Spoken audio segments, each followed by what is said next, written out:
Hello, everybody. Good evening. Welcome to Real Talk. We're here with a season one finale. Who would have thought we already went through all those episodes that we did, you guys? It is crazy. Here we are, 12 episodes in and ending our first season, and this is our season finale. Um, First, let me introduce our amazing producer and creator of the show, Miss Beautiful Alicia. Thank you. Our co-host, Zen Maiden. Hello, everybody. Oh my goodness, you guys, I just drew the biggest blank. Pam and our other co-host, I'm so sorry, you guys. See, I'm crazy, I got too much going on.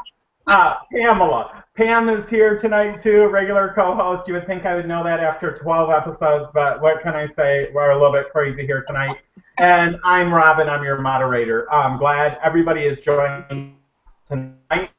Tonight we have a very interesting topic. It's called Who's Fucked Up, America or Me? So that is the title of this show. The swear word is in there. We may not all use the F word through the whole show. We may use messed up, effed up, whatever. But it's totally to the discretion of each co-host what they want to say.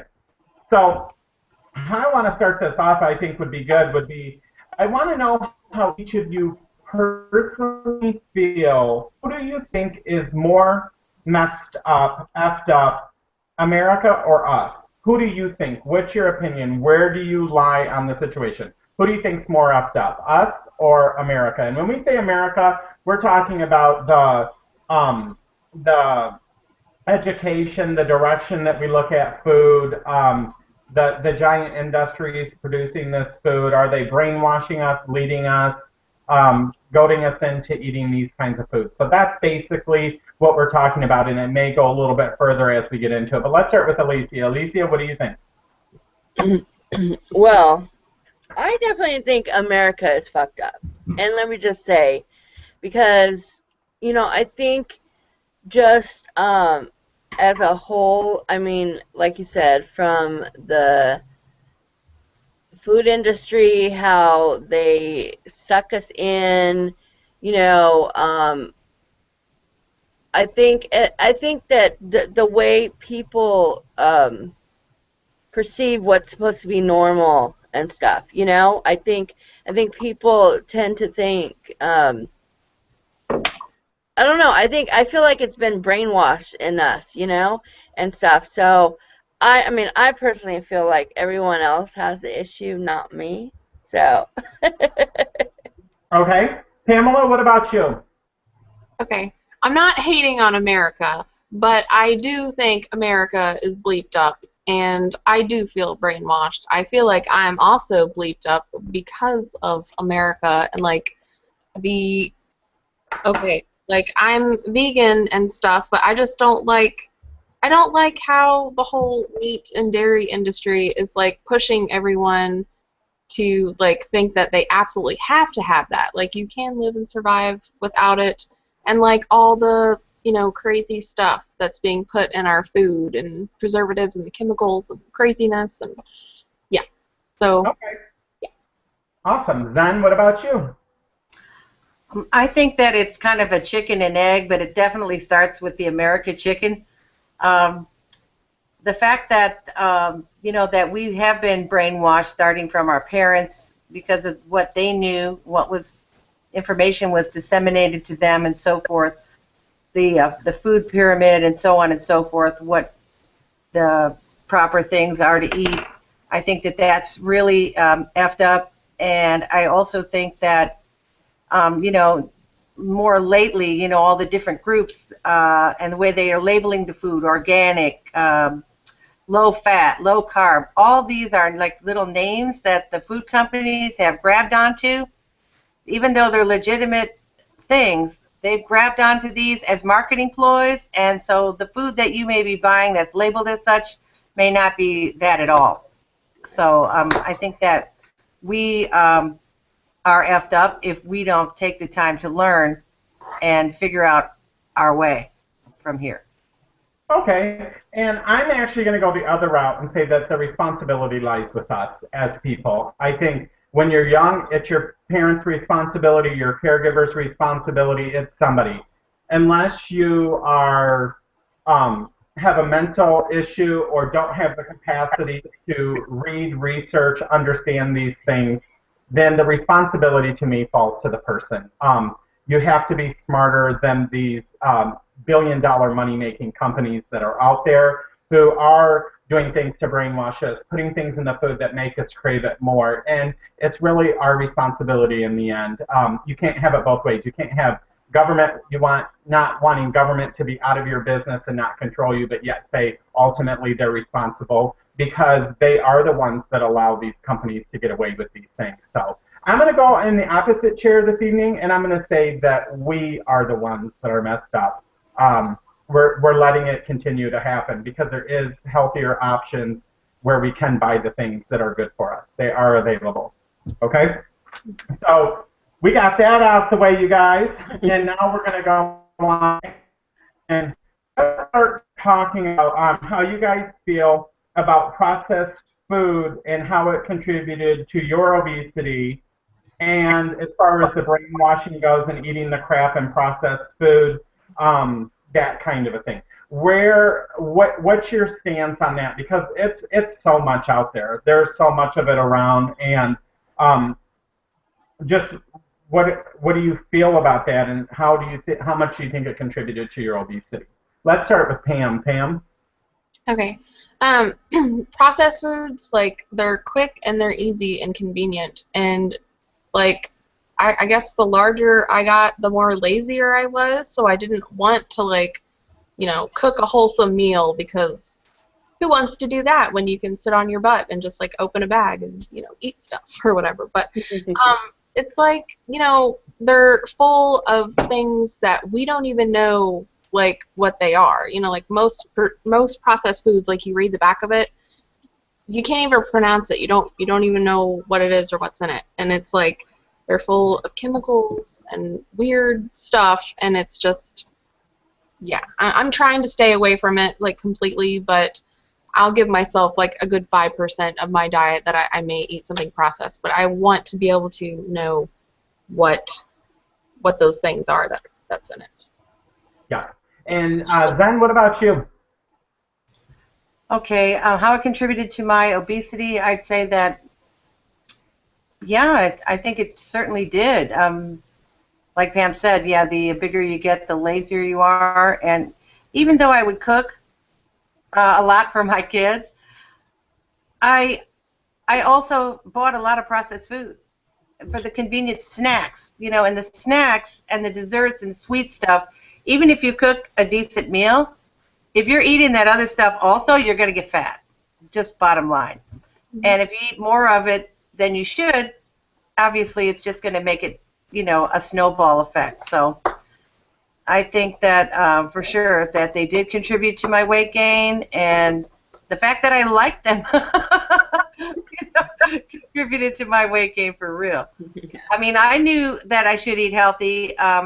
I want to mention I had developed food allergies for a while, and relating to my headaches and also my throat closing. And so my allergist actually told me that I should look at every label and not eat things with more than like 5 ingredients, or if I didn't know what it was, I shouldn't eat it. So, you know, I think I went through that for a while after that allergic reaction I had. But then over time, I knew what things I needed to avoid specifically, and I would just eat everything else that was, you know, that I wanted that might have been processed. So I'm guilty. Okay, and Alicia, what about you? Well, I think processed food was just really, that was everything, you know, except for the meats. But I think that was everything, and for me, and I see for a lot of people, I think it's just, you know, sometimes the convenience foods, the, like, little TV dinners that you can buy for like $1 or something, you know, it ends up being cheap, you know, and I think the stuff that they put in there is just, it sucks, you know, it gets addictive, yeah, and it just, You know, we feel like it's easy and it's easier. Like I felt like it's easier, and I always felt like I can't eat healthy because eating healthy is expensive. But you know, if you think about it overall, I mean, I honestly it doesn't end up being. I believe it doesn't end up being more expensive, um, but yeah, it convenience. You know, the processed foods. It was all about that.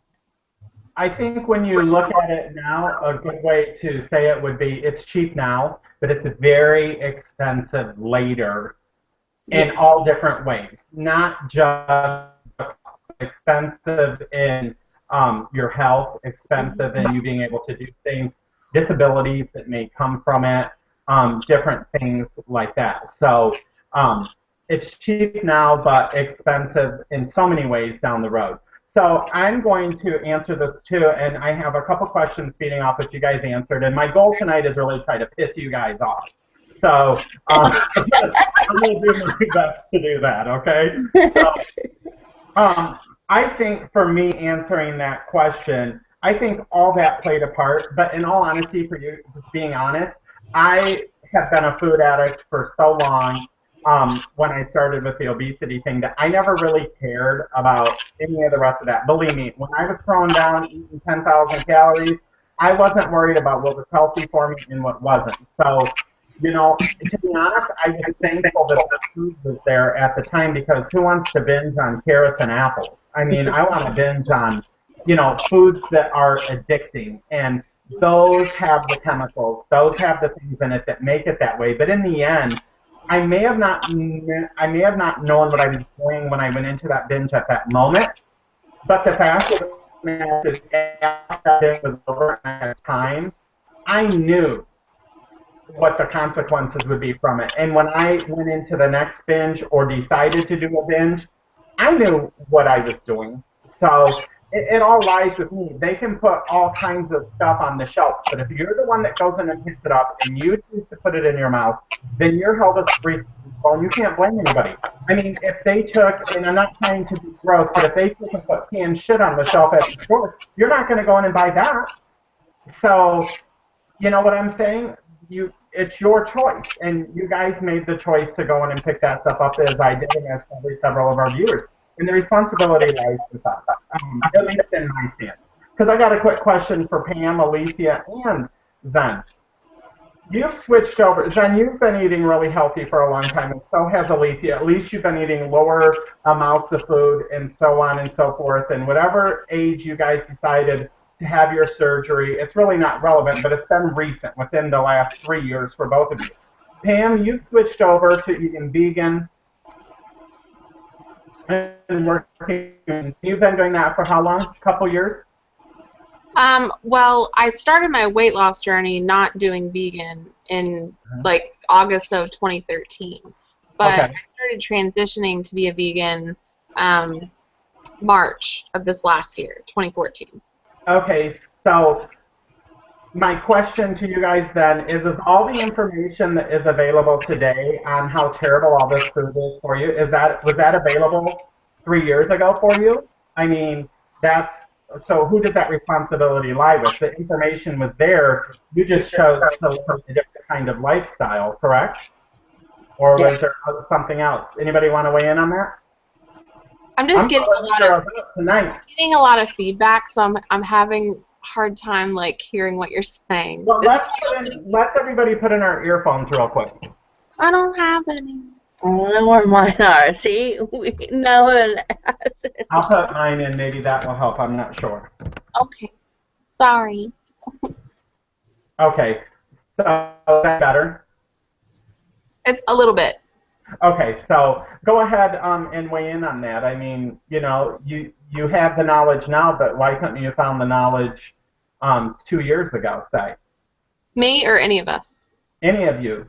Okay, well, I'll just say, like, for me, like, I heard of some documentaries and stuff like that out there, like, that I felt like if I watch these, it's gonna, I didn't want to watch them. I didn't want to see animals and stuff being slaughtered and whatnot, like, but I kind of knew that I wanted to eventually at least be vegetarian, and I did start making changes actually.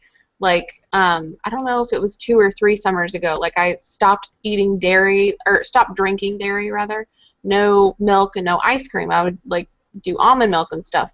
But it's like I don't know why I didn't just pick up and find out more information a few years ago. I wasn't in the best place, I guess, mentally, and I didn't know what I was looking for. I didn't know how to seek that information. Great. Zen or Alicia, you guys want to weigh in on that? Well, for me, I mean, looking back before my surgery, I just, I guess I felt sorry for myself. Like, I'm not gonna lie, I felt sorry for myself, and I was like, you know what? I woke up. It was almost like I woke up one day, like my eyes finally were open, and I was like, shit, I'm over 500 pounds, and how do I get out of this? And I just felt like there was just no way. There was no way. And I guess up until just a couple years ago when I really started doing, social media and watching videos and seeing what people were doing and that there was a way out, like I just sat around and I didn't do anything. I pretended like I convinced myself that I didn't know. I didn't know what to do. I played the blame game on everyone else but myself. Mm-hmm. Yeah. And I think the important thing for all of us, and I'm not saying I'm an exception to this because I did the same thing, but I'm saying that that was my fault because I know the knowledge and the information was there. I didn't seek it out. They're not teaching this shit in school. They're not putting parents out. They're not spending money on this kind of things. They're allocating money to other things that are, making sure there's leapfrog pads in, lakes here and there. That's what the government chooses to spend money on sometimes. And I'm not dogging them. I'm just saying there's so much pork in everything anymore when it comes to that. And fast food's not going anywhere. Oreo cookies are not going anywhere. Sugar cereals are not going anywhere. They put all the restrictions on them they want. You know what happened when they tried to put restrictions on them, you guys? They put what Zen talked about, bullshit on the box. Whole wheat grain, lower sugar. They put this stuff, and that brought them in compliance with the guidelines that the government did just to appease the people to get them to shut up. Zen, what about you? Okay. I think that, I knew that there was a different way of eating, and I tried pretty much doing like a year or so before that. I tried doing a different plan where I would eat healthier, but I didn't exercise, and even though I ate salad at lunch and eggs for breakfast and meat and maybe a potato or rice and a vegetable for dinner, I did not lose weight because I would also ruin my day by eating some carb probably at the end of the day while I was on my computer. So yeah, I tried it, but I wasn't able to make it work for me. Okay. Embracing Wellness has weighed in and said, it took me getting type 2 diabetes to open my eyes and start learning about nutrition. And that's one of the things that I was talking about. We buy the cheap, inexpensive stuff, the quick meals, the fast food. And when I say we, I'm not saying that I haven't done this, you guys. I have. So everybody watching, please don't feel like I'm saying everybody but me has done this. I'm one of the biggest guilty people here. I'll admit that. But that's one of the expensive consequences that come later. That's one of the expensive consequences that come later. She has type 2 diabetes that she lives with now. Sherry weighed in and just said, the feedback sounds like someone was munching on chips. Headphones would be great. All of us that have them available have put them on. We do apologize. We know there are some technical difficulties, and we just ask that you bear with us. Anna Texas says that the internet has now helped me more with unlimited information versus what I was attempting to lose weight 10 to 20 years ago. And that is such a helpful tool. And the thing to remember too is when all this junk is being put on the shelves for us to buy, do your due diligence and go to the internet. Go to something and try to find the information to lead you in the right direction. Sarah Schmalling says, I must agree with Rob. It is so easy for us to say that the food companies have brainwashed us and all that, but seriously, it comes down to us and our personal decisions. We have to take responsibility for ourselves and can't keep passing the buck to the government, fast food, etc. So we have a couple of things, but I'm going to go back to the cast here, and we're going to go a little bit more in depth and talk a little bit more about this. Now, do you still eat and consume what is considered crap or junk food or a lot of processed food? And how does that make you feel? When you eat that food, how does it make you feel? And I'm not talking if you had a 25-cent bag of chips, because for that to change how somebody feels, I don't necessarily know about all that. That might just be drama. Okay, it could, so don't hate on me. I'm just saying. But there's a difference in eating a regular diet of junk food and feeling like crap than eating a candy bar and then saying, oh my God, I feel terrible, you know, kind of thing. So let's start with Zen on this one. Zen? Okay, so the question, Rob, it directly is, am I eating a lot of crap and how does it feel? No, not necessarily crap, just do you still consume processed foods and what would be considered crap? That would be like fast food or whatever. I guess I can clarify a little more. And then when you do eat a diet of that or eat that, how does that make you feel? Well, no, I don't eat that for the most part. I don't eat a lot of processed food. I do eat some processed items. I consider even eating Quest bars processed, you know, and the things, the different bars that are in the weight loss community as touted as high fiber, low sugars, you know, that's all processed stuff. So I still eat some of that. I am still an artificial sweetener user. Testify. And that doesn't make me feel bad, but what makes me feel bad is when I eat sugar. When I eat sugar, or like over the holidays, I had an incident with cheesecake. I ate half a piece of cheesecake, and it made me feel sick. So, yeah, for me, it's the sugar and the starches causing bloating, even from regular things that aren't necessarily all that processed. Maybe a slice of bread or half of a bagel or a piece of a bagel, something like that.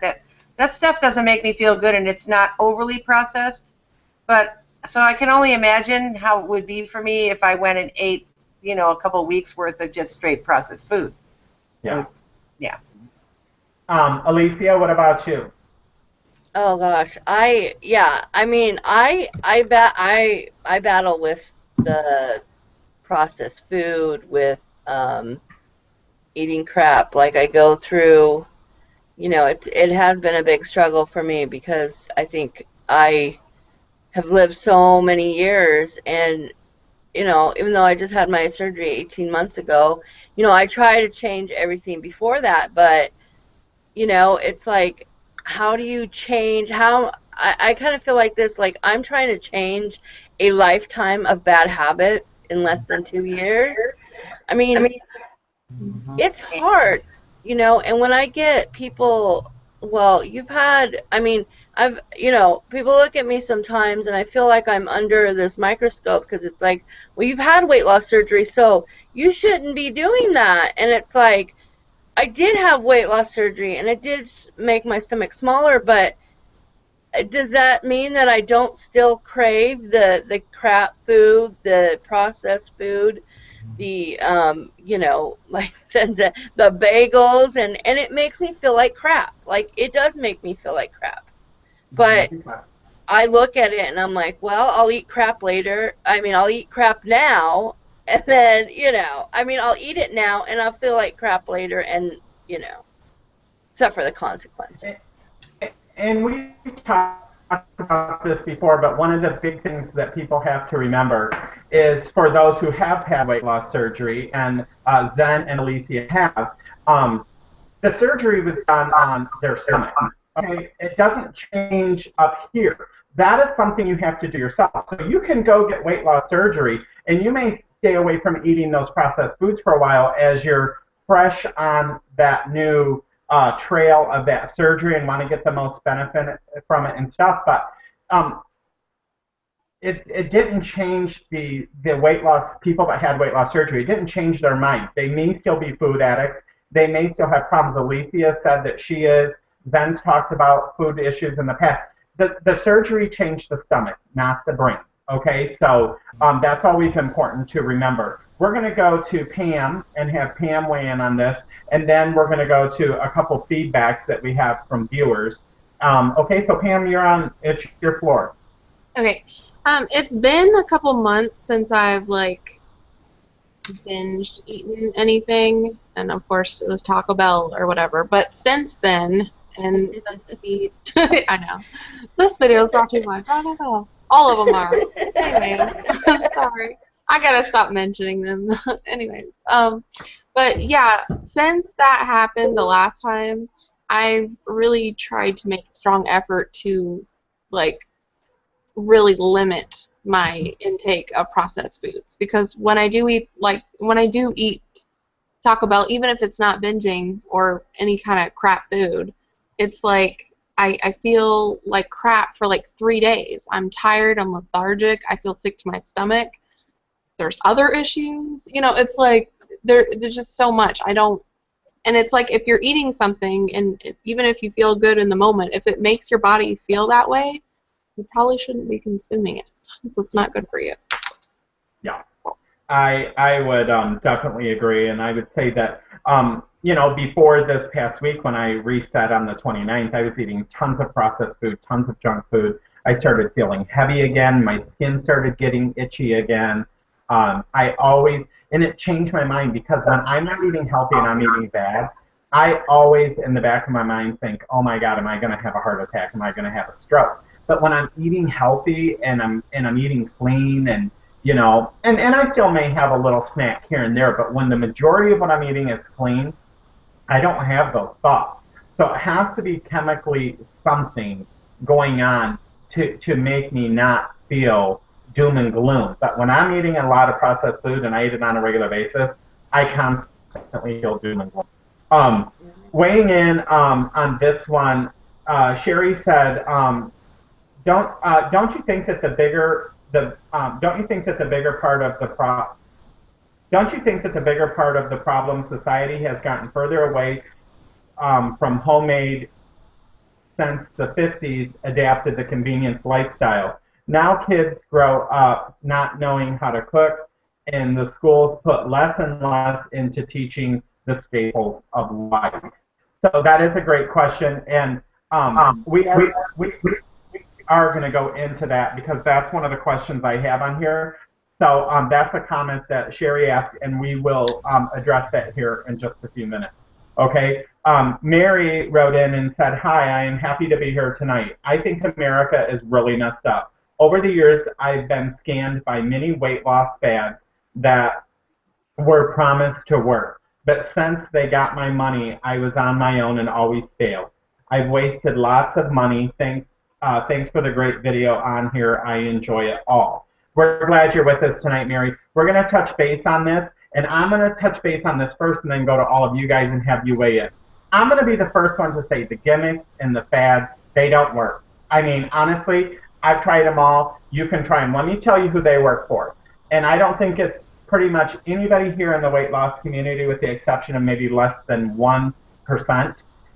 I think if you want to do, and I'm not saying it's okay, but I think if you're going to do dexatrim and you're going to do the watermelon diet and you're going to do all these fads and these things that are so ridiculous, those are great if you have to get 5 to 7 pounds off to go to a high school reunion, or an ex-boyfriend or girlfriend's coming in and say a month and you want to drop 5 to 7 pounds.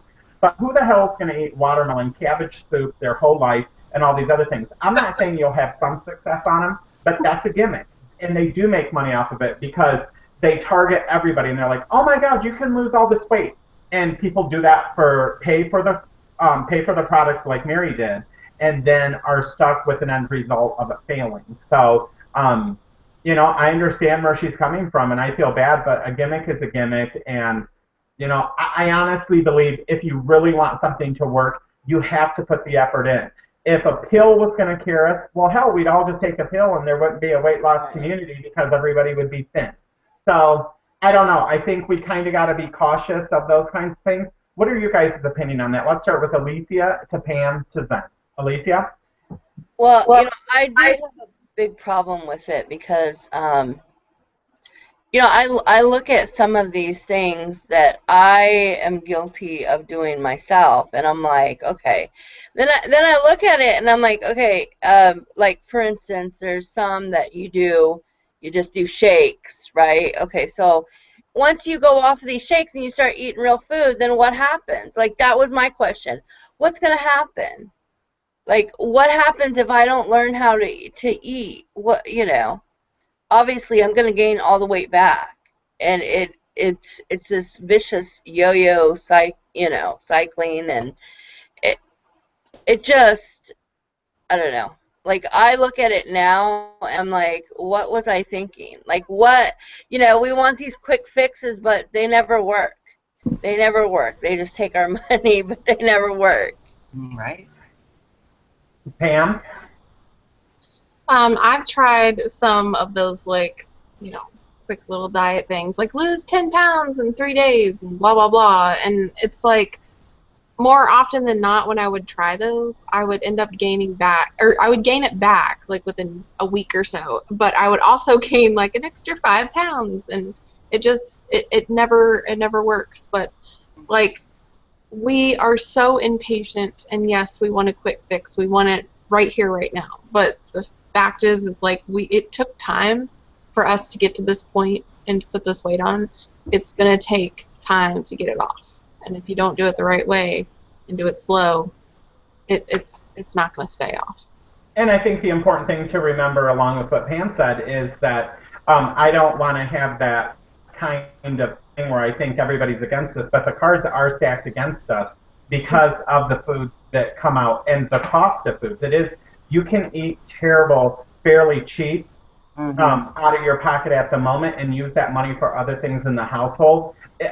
I think you can eat healthy on a reasonable budget, but you got to be someone who's willing to find those deals that are gonna be able to fill your house with good stuff. So it's not impossible, but you got to be that fighter. You got to fight through all the gimmicks and all the nonsense that's going on, and really make the best choices possible. Zen, what about you? Oh, for sure. I've tried a lot of those diets, and many. And of course, none of them work. And like you said, they might be good for 5 pounds, maybe 10. But if you have a lot more to lose than that, it's not really going to help you. And when you start refeeding the body, you know, because the body usually thinks it's starving in one of those different kind of weird diets, then, you know, it slows the metabolism and kind of thinks the famine's coming. So, I mean, that's the bottom line, and that's why you gain back, because it doesn't know that the weight you're at is not a good weight for you. It just says, oh, you know, something's happening in the environment. There's a famine coming. So let me hold on to the weight, and we'll slow their metabolism down.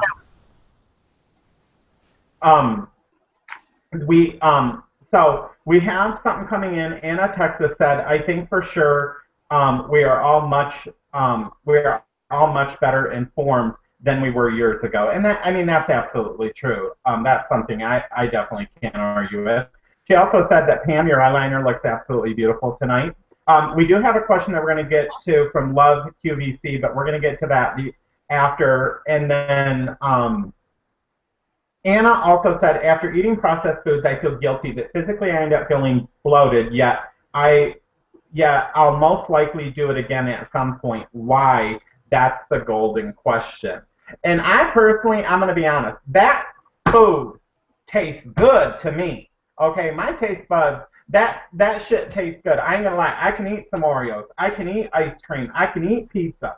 See, I'm not one of those people that say, oh, that stuff is terrible. It tastes nasty. Now, it's terrible for us to consume that in mass quantity, but I still am addicted to those kinds of food. That's what I'm addicted to, and that's what I will throw down on.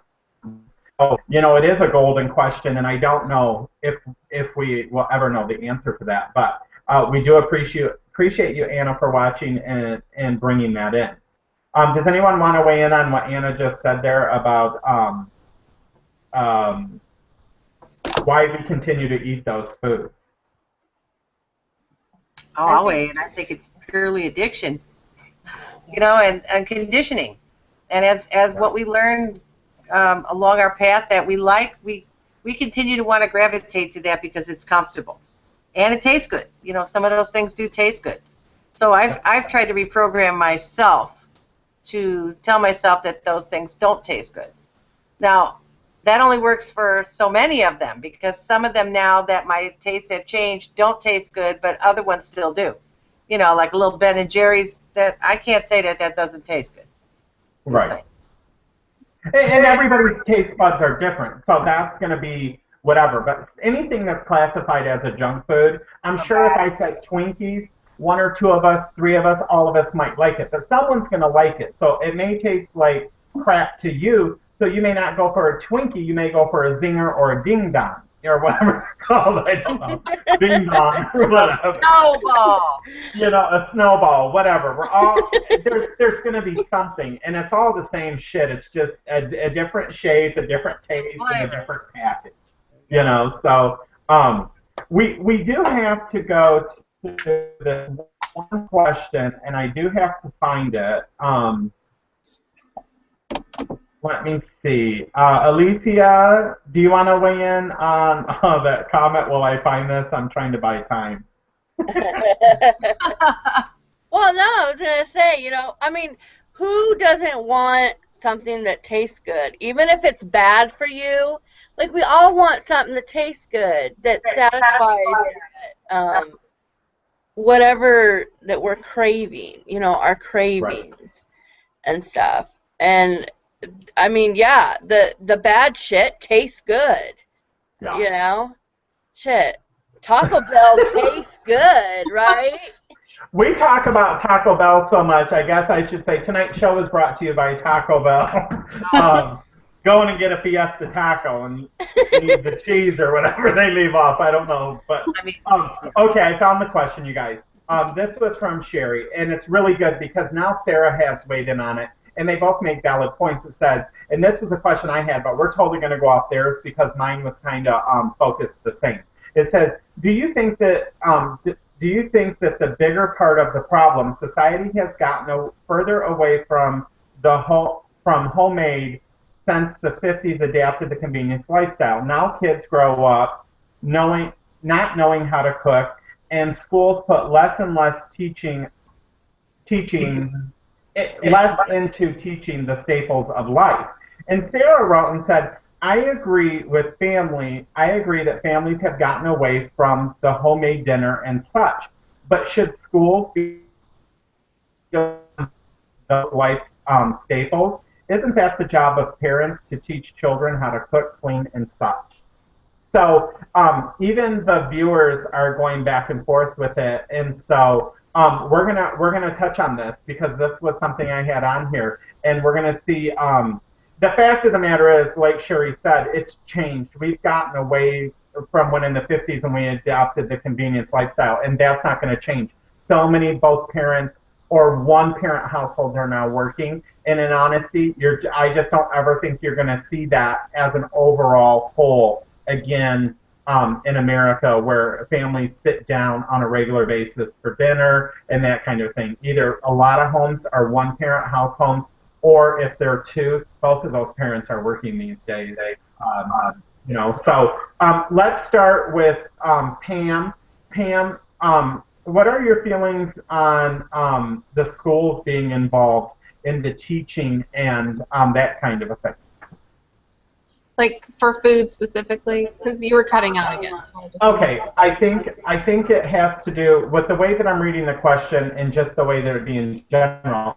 Not only with what the schools are serving, but also the education, the academics that they're teaching about cooking and cleaning and like a home ec class and that kind of a thing. Why are those classes being replaced with, you know, other curriculum that they want to force on with mandates of how many years kids have to take these, or things like that. Basically getting down to what about the food that the schools are serving, and also their responsibility, if any, because not all of us may agree, to teach the children in some way, shape, or form. I do believe that it is the parents' responsibility, but every family is different. Some parents are more into teaching their kids like everything, and some parents don't want to teach their kids anything. But it's like at school, I think from a young age, like even in elementary school, that they should have cooking classes. I think I had like one home ec class when I was in, I think, high school. I had one in middle school, but we were taught about like babies and like sewing and stuff. It wasn't like cooking, but it's so important. Like you have to eat every day to survive, and I think it's like one of those things that they should have cooking classes, and I don't think they do because of how big, you know, fast food and convenience stuff is these days. I don't think they think it's necessary. I think that they think that eating fast food is the way it should be. That, you know what I mean? Typical American diet, blah, blah, blah. And the sad thing is when I was in school and there was home ec and you could do the cooking classes and that kind of a thing, and I looked at it back then that way, to me that was an easy credit. I was going to get that credit and be able to go on. It was an easy class. I could go in there, I could throw all that shit together and make it.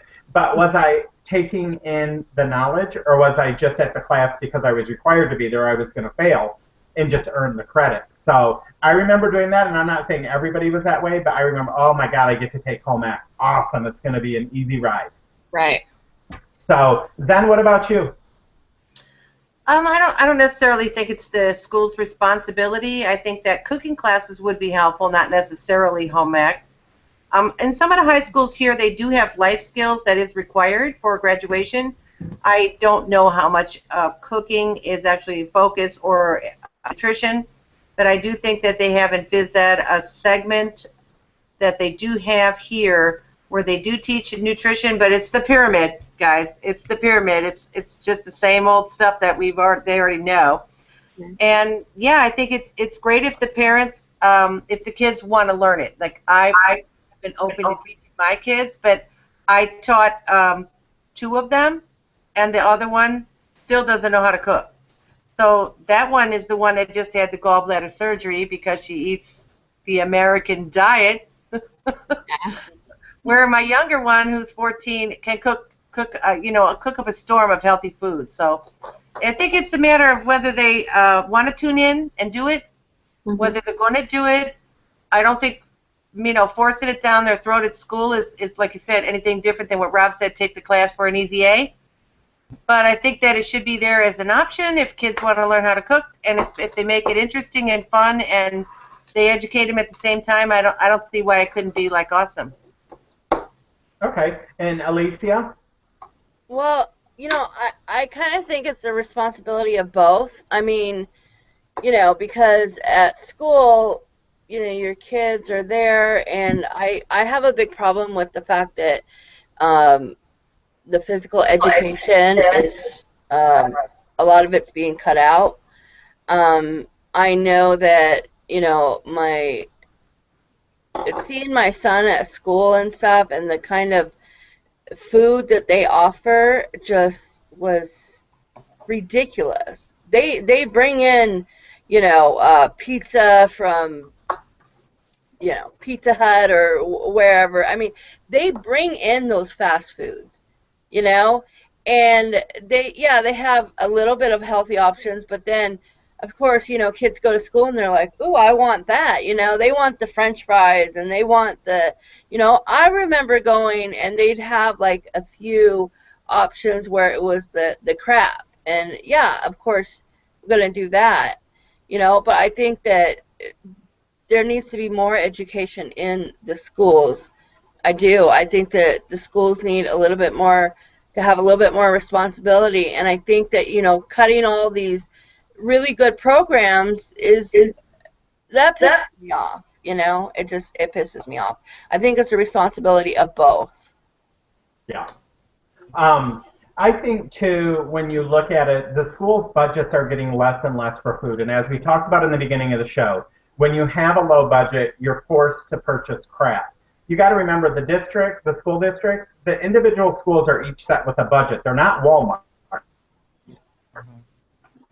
Buying power. They're buying per school or sometimes by district. I guess it depends on what state you live in. But they're getting less and less of a budget every year, and I think it's forcing them to buy more and more crap. So I think what may have to be the fact is when you send your kid to a public school or a private school, depending on what they are. I think with the public schools, you may be able to say, we want our children to be teach this, A, B, and C. I don't know about private schools if that's so much you do that. I mean, you're paying to send your kid to a private school. I don't know if they fall under those mandates, and it's really not relevant because I don't think the food choice in certain schools, and a lot of it's by area where you're at, too. I mean, it really is as to what you're going to get. But I think overall, if they're going to teach something in school, I say do away with the cooking class and teach on nutrition. Because you can teach me how to cook. I can go home and make macaroni and cheese, put extra cheese in it with some hot dogs sliced up. That's not healthy, but yet I cook. It has to be about teaching the kids the right things are to eat. And even if they don't have the choice to make it home to buy the groceries, which most kids don't, the parents control that. If they're buying crap, maybe by getting that education on nutrition, maybe they can make a better choice at home. Or maybe they can be more aware of what they're eating. And then when they get an opportunity to be in charge or in control of what they eat and buy, they'll make those better choices. And maybe those classes will sink in instead of getting there, getting the pans, getting everything pushed together real quick, baking it, cooking it, and then having to do the dishes, and all this in a 1-hour class. I mean, just people joking around a lot and stuff when I was in cooking class, that's how it was. So I think we need to look at nutrition versus cooking. Because people can cook shit too. You can cook, nasty food. But Rob, if the food pyramid is still screwed up, and how much you're supposed to eat of what, and what's good and what isn't, how is that really going to change from what they are doing today? Because you're not going to get the government to change that, because that's what falls under the parameters of what they believe is right. And getting that government to do anything takes an act of Congress. Nobody can come together to make a decision. But you have to remember, the internet is available, and don't lock yourself into the food pyramid. Go to the internet and find it. If we all just had the food pyramid to go by, we'd be screwed. But we don't. There's tons of information out there. And if you allow yourself to follow that may be what the kids are learning in the school. Right. But if they start to learn that, do you think the kids are going to say, okay, well, that's the only way it is? Every kid knows how to use the computers these days. They're going to go out and do research. The ones that truly care and want to do it, they're going to go, well, I don't want to eat that many carbs, or maybe I don't want to eat that much meat. Let me see what else. And they'll investigate and maybe see what's out there. Maybe they won't, but it's worth a try. Mm-hmm. We did have this question come in from Love QVC, and it says, I have a question. How do you know if you're a food addict or if you're heading that route?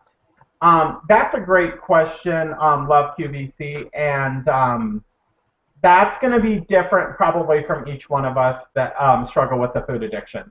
Let's start with Alicia, and Alicia, go ahead. Well, I consider myself a food addict because, honestly, I think about food 24 hours a day. Like, literally, from the moment I wake up to the time I go to bed. And, I guess I don't know. I've always been like that, so I don't know how you can determine if you're headed down that road. For me, it's just gotten worse, I think. I feel like it's just gotten worse since I've had weight loss surgery, because it's like something you have to think about all the time. Like, you got to get in your nutrition and your protein and, less carb. It's like you have to think about it all day. And so for me, it's like food is on my mind all day. I'm literally sitting here hungry, let me tell you, talking to you guys, talking about food. it just, like, I don't know. I feel like when you think about it all day, every day, you know, that's me. I'm a food addict. You know, I Okay. think about what I'm gonna eat tomorrow.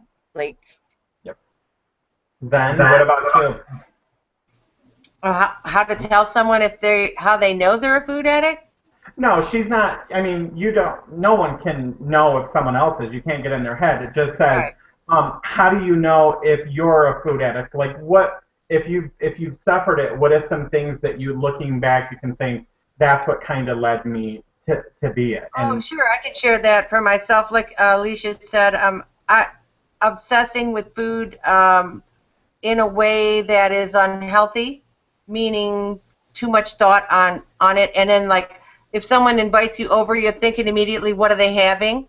Oh my God, can I get to the front of the line fast enough? I mean, it's that kind of thinking, and then preoccupation maybe with sweets. Myself, I think I have a somewhat of an addiction to sweets and so forth because I sometimes find myself wanting to eat it when I know that I shouldn't.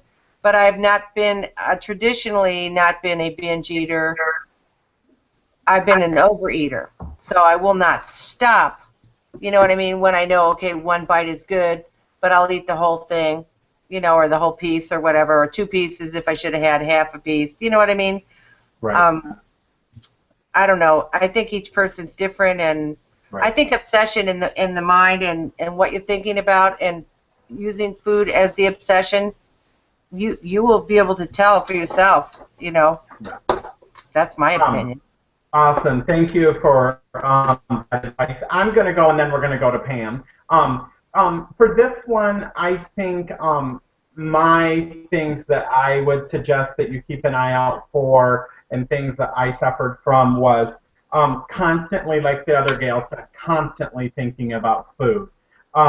Also, hiding food in your room, not eating food in front of other people because you're going to eat regular meals in front of them, but you do a lot of secret eating. Emotionally, you get mad, like you want more food, and you get really pissed because either it's gone or you know you shouldn't have it, so you sit there and you fight with yourself, and you take that food and you'll put it down the garbage disposal and then get in your car an hour later and go out and buy more. I think these are things, that's how my addiction worked, and I've been free since August 25th of 2013, and I had massive binges, you guys, eating over 30,000 calories in a weekend. Okay, so for me, I know that I am addicted to food. It was a love of the taste of food, and when I started, I was unstoppable. But if you're hiding food, if you're thinking about food 24/7, if you're worried about going in and ordering food because what other people are going to think, or on the opposite end, ordering a bunch of food and you don't care, those are some red flags, in my opinion. I'm not a doctor, I'm not a nutritionist, a dietitian, but I've lived it. And those are some helpful hints that I think should definitely throw up a red flag for you. When food is keeping you from living your normal life and doing things, then you absolutely have a problem. Absolutely. Pam, what about you? You took the words right out of my mouth, Rob. Oh, bless your heart. We're twins. We're twins. I completely agree with what all three of them said, at least Susan and Rob. I personally don't think that I'm a food addict. I have had periods of time where I start to like crazy diet and I'm eating like super low amounts of calories and I'm obsessing about food all day long. When's my next meal? What am I going to eat? Blah, blah, blah. But I don't think that I would classify myself as a food addict. I do have issues with emotional eating, like when I get depressed or sad or emotional and stuff. Like I'm gonna go get me some Taco Bell, probably a lot of it. Brought to you by Taco Bell. Right. We need to start making a Taco Bell tally for every time. But yeah, just I listen to what Rob said and his advice, and if you're feeling like that, then yeah, that's. those are some helpful hints, and we do hope that that helps you. We hope we've answered your question the best that we can. Now, I know we're running close to time, but I want to do at least one more question, okay? This question comes from Janice Green, and today is her 1-year surgiversary, okay? Congratulations. So, congratulations on changing your life. Janice said, and this will be for Zen and Alicia. Has anyone developed a sweet tooth since? Oh, excuse me, Daddy burped. I'm Christ. Has anyone developed a sweet tooth since after surgery? Alicia, let's start with you. Oh gosh, I've had a sweet tooth from the moment I was born. Okay, I came out wanting sweet, so I've always had a sweet tooth.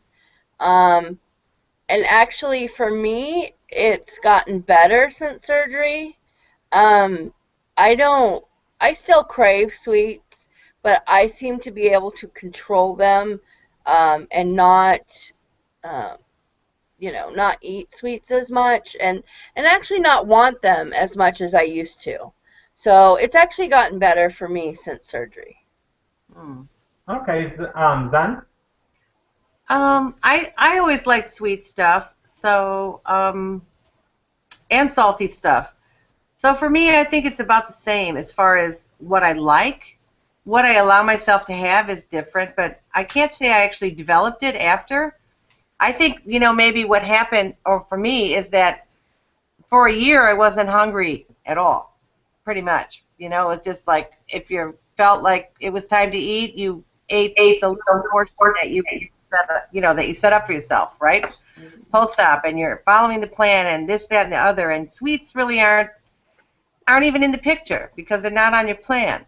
So then as your appetite returns, that's the thing. The appetite returns, and then, of course, your taste buds for sweets comes back. If it wasn't there before, then you developed a new taste bud. But for me, my taste buds, all of them, and my hunger came back. So it's not the same as it was before. Thank you, and thank God, but it, but it is back, and I do have to be careful. Okay. Thanks for answering that question, you guys, for Janice. And again, Janice, congratulations on your 1-year surgiversary. It's always amazing when people have those kinds of celebrations. You know what? I know we're going to run over tonight, but I do want to touch base on this because this came in, and Sherry Revision has said, Rob, that research method could result in the yo-yo diet cycle of people trying to change. So when I had said that even though the pyramid is what's given, people can go on the internet and look for different methods and ways to do it. And you know what? Thinking about what Sherry said, and this is the reason that I'm going to agree with her and say thanks for calling me out and keeping it real, is because at that age, those kids are very vulnerable. Yeah, they so are. I understand what she's saying. Now, if it's an adult, I'm thinking, okay, you should know better. But at that age, those kids aren't quite sure. So I agree with Sherry on that. And that is something that could cause yo-yo dieting. And see, I didn't think of that. And the thing for me, I think, too, is I don't have kids, so I don't see that on a regular basis.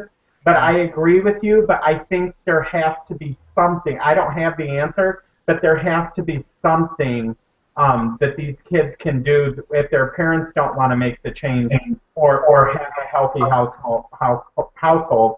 I just pray that there's something that they can do, and maybe it's not researching on the internet. I don't know, because they're at that vulnerable age. But Sherry, that's amazing, and that's what we love to see on the show. Is, for lack of a better word, people calling us out or things up that we may not have thought about. Let's go to Zen. Zen.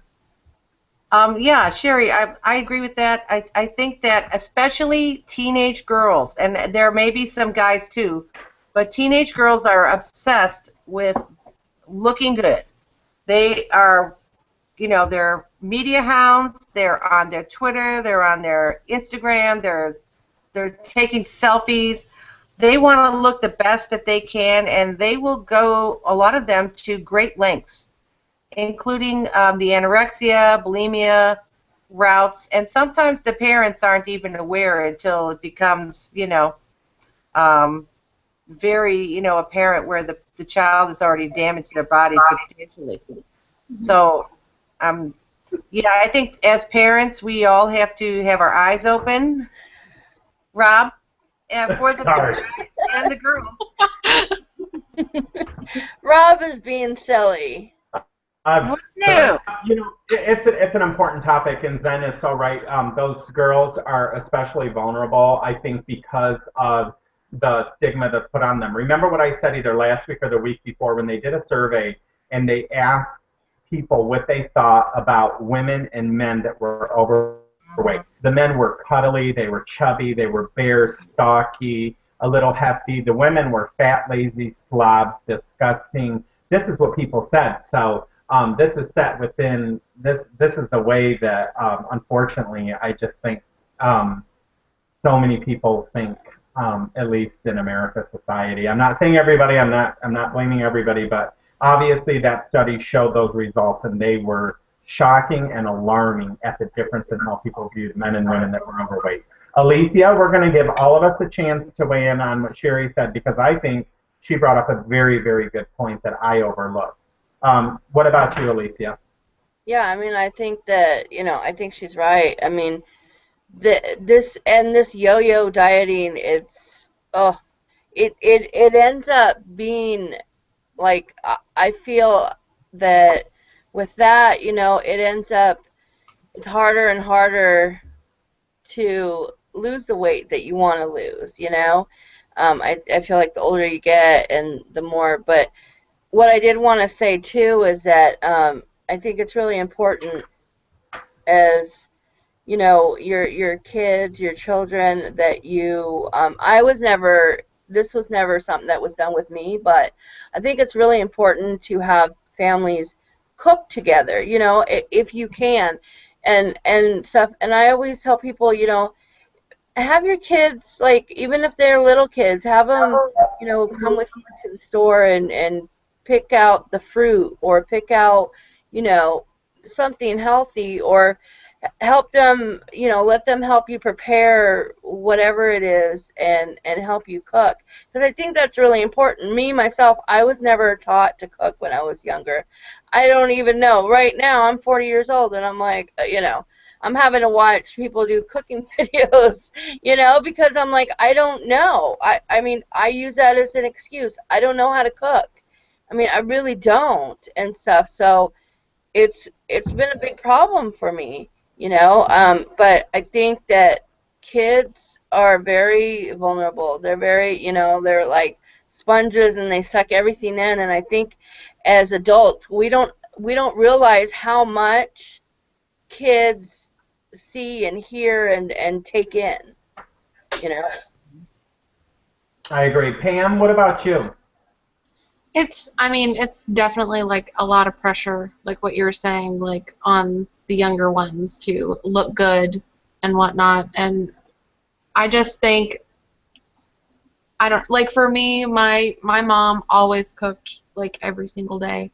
And she often tried to teach me how to cook, but especially, well, when I was really young, I showed interest, but as I got older, I just wasn't interested. But a lot of the food that we had in the house was not healthy food, and it's it's a big responsibility. We gotta teach our youth to, like, learn basics of knowing how to cook and do what we can to make them make healthy choices instead of choosing convenient stuff. Yeah. Right. And part of it is, when you think real quick, just adding to it, back in the day when a lot of us were younger that are probably watching this, and I'd say the majority, we didn't have Xbox, PlayStations, and all this stuff, that where now the parent, if they are making a dinner, they're making the dinner and the kid is playing, and the parent has to go, okay, come on, it's time to eat. I've told you twice your food's going to get cold. Didn't have that. I mean, I loved being in the kitchen and watching my mom cook and seeing what she was doing and then tried to mimic that stuff either when I was allowed to be by a stove when I was old and we were allowed to make it, or even nowadays I can think back to that period. But I think a lot of kids these days, they're involved more with games and, like you guys said, social media and stuff. I just don't think that so many people don't even realize it these days that are younger until they're in the same boat that all of us are in or have been in, or people that will be in, that obesity and overweight and just riddled with health issues because of the sedentary lifestyle. And it's unfortunate. I'm not saying that's the only culprit, but I think that's a pretty big one. Would you guys agree real quick on that? Or? Yeah. Oh, yeah. Absolutely. Yeah. Yep. Okay. Well, thank you so much, everybody, for watching tonight. You guys had amazing comments in the comment section. If I didn't get to everything, please accept my apology. I do try hard every week to make sure that I read as much as I can from what you, the viewers, have to say, because you have helped us have a very successful first season here on Real Talk, and we're excited for what's to come. And we're not taking a break, you guys. We are dedicated to coming back week after week after week and sharing our viewpoints and opinions and addressing these topics that sometimes are hard and sometimes they're fun. So, Alicia, I'm going to go to you, and I would like you to let the viewers know what is going to be our show next week for our Season 2 opener. Okay, well, we got a really great show. I'm really excited about this. So, we're going to talk about relationships, weight loss and relationships. And I think that that's something that really affects all of us. And we're going to have a guest, Lacey, who is I Heart Lace. Yes. She does that a lot. Yeah, she does. Is that how you do it? But her hands are a lot daintier than mine, so mine looks like a big circle. Sorry. But no, it's okay. No, so she is going to be on. I think she's the perfect person for this. Okay, Rob, we're starting to get I don't even know. Let's not even go into what that just looked like. So, anyway, no, she has, if you've watched her, she's made it known her, struggles with her relationships, and so please you're more than welcome to leave comments, questions for her next week, and it's going to be a great show. Now, we better go because Rob I don't even know what shape he's going to come with next. You guys, thanks again. Join us next Monday at 9 p.m. Eastern Standard Time, 6 Pacific, as we just have an amazing show on Is Weight Loss Hurting My Relationship? And that's how she does it. It's so cute. Lacey always does like a little heart or something kind of like that. Okay, Alicia, we're leaving. Bye, everybody. Thank you. Bye. Bye-bye.